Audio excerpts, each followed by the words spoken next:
தாவேகாவினுடைய தலைவர் திரு விஜய் அவர்களுடைய தலைமையில் நடக்கின்ற இந்த ஆட்சியிலே தமிழ்நாடு காங்கிரஸ் கமிட்டியுடைய சார்பாக திரு ராஜேஷ்குமார் அவர்கள் அமைச்சராக இருப்பதும் திரு விஸ்வநாதன் அவர்கள் அமைச்சராக இருப்பதும் வரலாற்றிலே மிக முக்கியமான காலகட்டம்.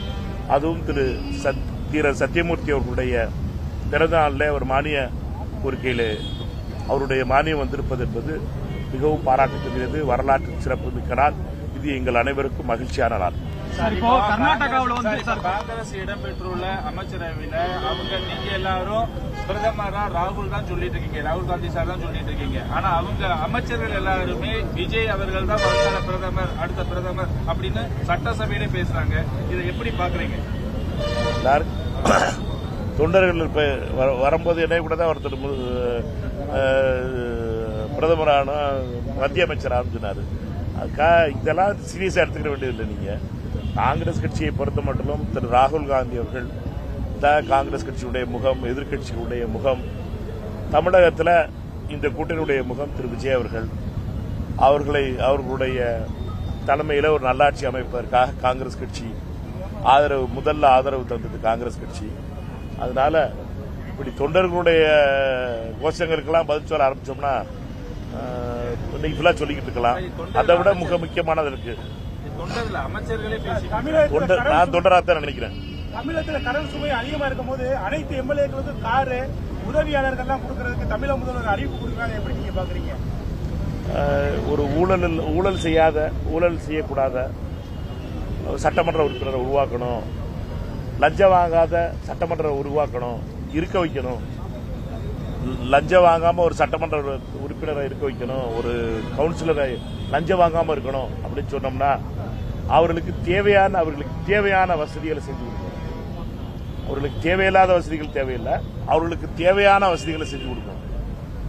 எப்படி நீங்க ரிப்போர்ட்டரா இருக்கிறதுனால உங்களுக்கு தேவையான வசதிகள் இருந்துச்சுன்னா நீங்க திறம்பட செயல்படுவீங்களோ, அதை முதல்ல சட்டமன்ற உறுப்பினர்களாக இருந்தாலும் சரி, மாநகராட்சியினுடைய உறுப்பினர்களாக இருந்தாலும் சரி, உள்ளாட்சியினுடைய பிரதிநிதிகளாக இருந்தாலும் என்னை பொறுத்த மட்டும் அவர்களுக்கு அரசாங்கத்தினுடைய சம்பளம் அதிகமாக கொடுக்கணும், தேவையான சம்பளம் கொடுக்கணும். அப்பதான் லஞ்சம் வாங்காம இருப்பாங்க, மண்ணில் காசு வாங்காம இருப்பாங்க, டாஸ்மார்க்ல காசு வசூலிக்காம இருப்பாங்க.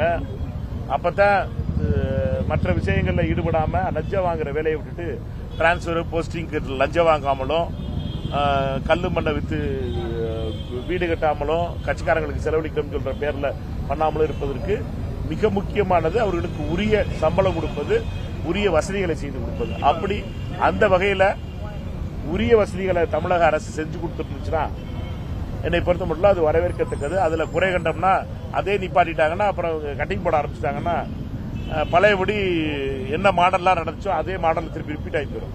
நீங்க அதனால பழைய மாடலை ரிப்பீட் பண்ணக்கூடாதுன்னு நினைச்சீங்கன்னா புது வகையில புது துவக்கம்னா அதற்குள்ள வசதிகளை செஞ்சு கொடுக்க வேண்டியது ரொம்ப அவசியம். இப்போ சார், பூரண மதுவிலக்கு உங்களுடைய நிலைப்பாடு தமிழ்நாட்டில் பூரண மதுவிலக்கு காங்கிரசுடைய நிலைப்பாடு நீங்க அதுல பங்கு பெற்றீங்க? பூரண மதுவிலக்குங்கிறது ஒரு லட்சிய கனவு. ஆனா யதார்த்தத்தை பார்த்தோம்னா காங்கிரஸ் ஆளுகின்ற மாநிலங்கள்ல கூட பூரண மதுவிலக்குங்கிறத அமல்படுத்த முடியல. அதனால பூரண மதுவிலக்குங்கிறது ஒரு லட்சிய கனவு. ஆனா சாராய கடையும் டாஸ்மார்க் கடையும் கல்லு கடையும் திறந்த பணிங்கிறது எங்களுடைய பணி கிடையாது. அது பண்ண புண்ணியவாய்கள்லாம் வேற ஆளுங்க. அதனால எங்களை பொறுத்த மட்டும் அரசாங்கத்திற்கு இப்ப இருக்க யதார்த்தமான சூழ்நிலையில அரசாங்கம் கள்ளச்சாராயத்தை அனுமதிக்க கூடாது, டாஸ்மார்க்ல டூப்ளிகேட் சரக்கு ஓட்டக்கூடாது. அமைச்சருடைய சப்போர்ட்டோட டாஸ்மார்க்கு வருமானம் வராத ஒரு தனி உலகம், தனி ஒரு நிழல் உலகம் நடக்கக்கூடாது அப்படிங்கிறது தான் எங்களுடைய கோரிக்கை.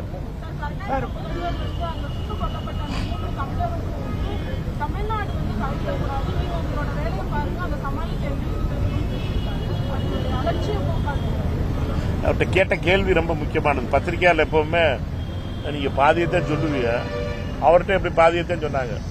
அவர்கிட்ட கேட்கும்போது அவர் என்ன சொன்னார், அவர்கிட்ட கேட்டது என்னன்னா, பன்னீர்செல்வம் அவர்கள் கர்நாடகா தமிழ்நாடு தலையிடணும்னு சொல்லுது அப்படின்னு சொல்லி கேள்வி. அந்த கேள்வி அதற்கு அவர் சொன்ன பன்னீர்செல்வத்தை பொறுத்த வரைக்கும் கர்நாடகத்தில் தலையிடக்கூடாது, கர்நாடக அரசு என்ன செய்யணுமோ கர்நாடக அரசு செய்யும், இதுல யாரும் தலையிடக்கூடாது. எங்க வேலை அவங்க வேலையை எங்க பார்க்கட்டும், நாங்க எங்க வேலையை பார்க்கறோம். இது தமிழ்நாடு அரசுக்கும் பொருந்தும். தமிழ்நாடு அரசினுடைய எந்த நிலையிலும் கர்நாடக அரசியல்வாதிகள் தலையிடக்கூடாது. நம்மை பொறுத்த மட்டும் அங்கு நம்ம தமிழர்களை சுட்டுக் கொன்றது மிகப்பெரிய கொடுமை, வன்மையாக கண்டிக்கிறோம். அந்த செஞ்ச அதிகாரிகள் மீது கிரிமினல் குற்றம் வழக்கு தொடரணும் சொல்றோம். அவர்களை டிஸ்மிஸ் செய்யணும் சொல்றோம். இந்த யாரெல்லாம் அதுல எந்த அதிகாரிகள்லாம் வனத்துறை அதிகாரிகள் இருந்தாலும் அவர்களை பதவியிலிருந்து சஸ்பெண்ட் கிடையாது, டிஸ்மிஸ் பண்ணணும் சொல்றோம். உயிரிழந்த 3 தமிழர்களுக்கும் நிதி ஒதுக்கீடு, அவர்களுக்கு இழப்பீடு கொடுக்கணும் சொல்றோம். 15 லட்சம் ரூபாய் கர்நாடக அரசு அறிவிச்சிருக்கு. இன்னமும் அதற்கு என்னை பொறுத்த மட்டும் கர்நாடக அரசு அதற்கு உயர்த்தி கொடுக்கணும். இதை விட்டுட்டு நீங்க கர்நாடக முதலமைச்சர்கிட்ட போய் பத்திரிகையாளர் நீங்க மைக்க கூட்டி பன்னீர்செல்வம் சொன்னாரு, அதை பத்தி நீங்க கர்நாடக அரசு கேட்டேன்னு சொன்னா அவர் அதுக்கு ரியாக்ட் பண்ண கேட்டா பன்னீர்செல்வத்துக்கு எதுவும் சொல்லக்கூடாது. கர்நாடக அரசு எங்களுடைய செய்யணுமோ செய்வோம், தமிழ்நாடு அரசு அவர்கள் என்ன செய்யணுமோ அதை அவங்க செய்யணும். ஒரு ஜனநாயக பூர்வமாக, அதுவும் குறிப்பாக அரசியலமைப்புக்கு உட்பட்டு மாநில உரிமைகளுக்கு தமிழ்நாடு அரசாங்கத்தினுடைய பணிகள்ல கர்நாடக அரசியல்வாதிகள் தலையிட்டாங்கனாலும் நான் இதே தான் சொல்லுவேன். Tamil Nadu government, Tamil Nadu will decide. தமிழ்நாட்டினுடைய எதிர்காலத்தை தமிழ்நாடு முடிவெடுக்கும். எந்த அரசியல்வாதிகளும் தலையிடக்கூடாது. அதே மாதிரி கர்நாடகத்தில் இருக்க அரசாங்கத்துக்கு இங்க இருந்து அட்வைஸ், அறிவுரை எல்லாம் சொல்லலாம், கோரிக்கை வைக்கலாம். பட் என்னட்டா அவர்கள் முடிவெடுக்க வேண்டியது அவர்கள் மக்களால் தேர்ந்தெடுக்கப்பட்ட அரசு. அவர்கள் தவறு செய்திருந்தால் அதற்கு அவர்களுக்கு அவருடைய கோரிக்கை வைக்க வேண்டியது நம்முடைய கடமை, அவர்களை திருத்த வேண்டியது நம்முடைய கடமை. அதற்கு கோரிக்கை வைப்போம். மேகதாது விவகாரத்தில் தமிழக காங்கிரஸ் கமிட்டி போதிய அழுத்தம் கொடுக்கவில்லைன்னு ஒரு குற்றச்சாட்டு இருக்கே சார். யாரு குற்றச்சாட்டு சொன்னா? எதிர்கட்சிகள் சொல்றாங்க. எந்த எதிர்கட்சி சொன்னா? யாருமே சொல்ல மாட்டாங்க. காங்கிரஸ் கட்சி தான் தெளிவா இருக்கு. நீங்க கரெக்டா பேப்பர் படிச்சிருக்கீங்க நினைக்கல. காங்கிரஸ் கட்சி செயற்குழு கூட்டத்தில் ரொம்ப தெளிவா சொல்லியிருக்கோம். மேகதாதுவை கட்ட விட மாட்டோம், ஒரு செங்கலை வைக்க விட மாட்டோம். நாங்க முடிவெடுத்து நாங்க சொல்லியிருக்கிறது மேகதாதுவுக்கு ஒரு செங்கலை வைக்க விட மாட்டோம் தமிழ்நாடு காங்கிரஸ் கமிட்டி. ஏனென்றால் இந்த மேகதாது திட்டம்ங்கிறது ஒரு விளம்பர திட்டம். இது வேணும்னே பாஜக எடியூரப்பாவும் DK சிவகுமாரும் போடுற டிராமா, பொம்மையும் குமாரசாமியும் போடுற டிராமா, அது நடக்க விட மாட்டோம். மாநில அரசு, மத்திய அரசு, மோடி அரசு இதற்கு உதவி செய்யாம இது நடக்காது. மோடி அரசு இதற்கு உதவி செய்யக்கூடாது. மோடி அரசு பல்லாக்கு தூக்குற அமித்ஷா அதிமுகவும் அன்புமணியினுடைய பாமகவும் இதற்கு துரோகம் செய்யாம இருக்கணும். மோதிட்ட போய் சொல்லணும். மோடி அனுமதிக்கலைன்னா மேகதாது வராது. எங்களை பொறுத்த மட்டும் தமிழ்நாடு காங்கிரஸ் கமிட்டி மேகதாது வரவிடாததுக்கு என்னென்ன செய்யணுமோ அதெல்லாம் செய்வோம். நாங்க ரொம்ப தெளிவா சொல்லியிருக்கோம், தீர்மானம் போட்டிருக்கோம். இப்போ 1.5 மாசமா இதான் பேசிக்கிட்டு இருக்கோம். எங்களை பொறுத்த மட்டும் ரொம்ப முக்கியமானது, இப்ப இருக்க முக்கியமானதுங்கிறது தண்ணீர் திறப்பி விடுறது. சம்பா போயிருச்சு, குருவையும் போயிடக்கூடாது, தண்ணி திறந்து விடணும். கர்நாடக அரசு நடுவர் நீதிமன்றத்தினால் அமைக்கப்பட்ட ஆணையத்தினுடைய அதனுடைய தீர்ப்புகளை அமல்படுத்தாத கர்நாடக அரசை வன்மையாக கண்டிக்கிறோம். கர்நாடகத்தினுடைய அரசு தண்ணீர் திறந்து விட்டா அதை எதிர்க்கிற பாஜக MP முன்னாள் முதலமைச்சர் பொம்மை அவர்களை வன்மையாக கண்டிக்கிறோம்.